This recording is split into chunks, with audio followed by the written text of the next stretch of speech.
My daughter kids me because I wouldn't even want to walk down the driveway with the dog. In the beginning, 10 miles was about good for me. Now I'm doing 14 in the morning, 5 in the afternoon. George Martin, who, former New York Giant great, who went cross country walking, he averaged 22 miles a day. So I figure I'm doing pretty good if I'm keeping up almost with him. Get up at 4:30. I don't need an alarm clock. I'm ready to go. Update my website, and it should show. And there I am. I get great pleasure moving my little icon further north every time. So that's good. Soaking my feet in Epsom salt and hot water, and then driving out to wherever I left off the day before. Turn left onto Independence Avenue Southwest. We are. Be patient. Be patient. Well, I retired teaching just a couple months prior. I was thinking about things to do on my bucket list. And then I was thinking about doing the Appalachian Trail, but bears and snakes don't mix with me. So I was looking at something else.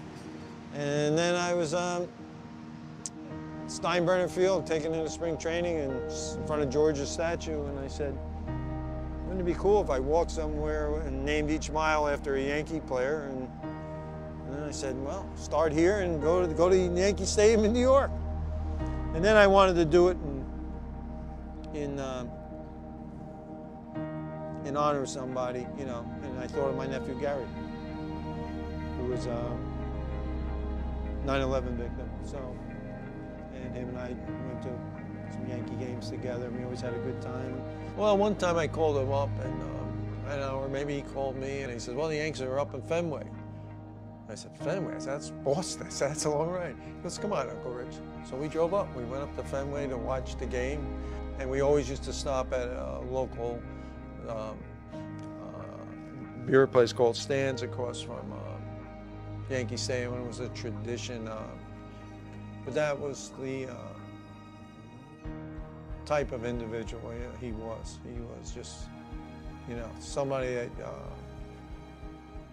you would want to be your friend. So I needed to find an organization that would be willing to work with me. So Wounded Warrior and I became a match, and I'm ex-military. I was Lieutenant JG when I left the Navy. So it all came together, and all I have to do is walk it. One small step for me, one great step for the Wounded Warrior, and for all the sacrifices they made for our great country. God bless them. Here I go, guys.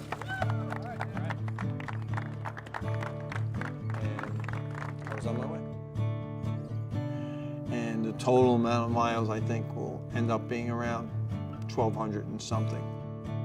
It's almost like a job, getting up, going to work, you know, and then coming home, eating, going to sleep. I didn't realize it'd be this difficult.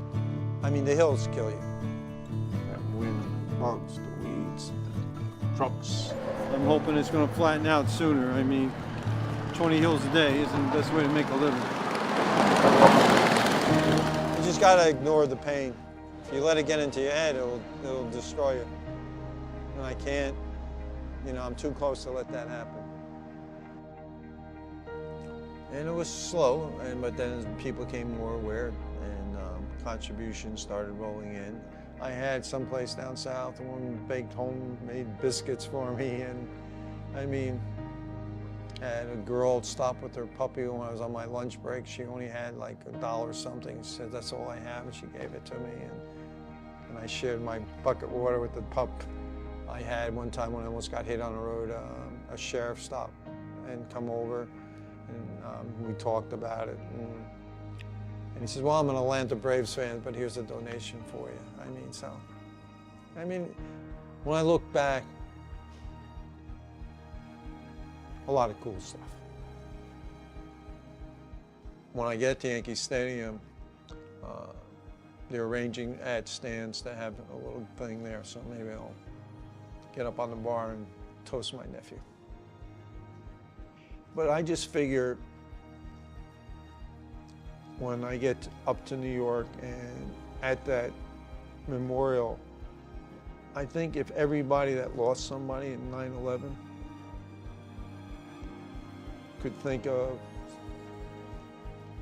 something that was really good about the person that unfortunately lost their life, and take that goodness and share it with somebody else. And if I get everybody to do that, wow. Wow.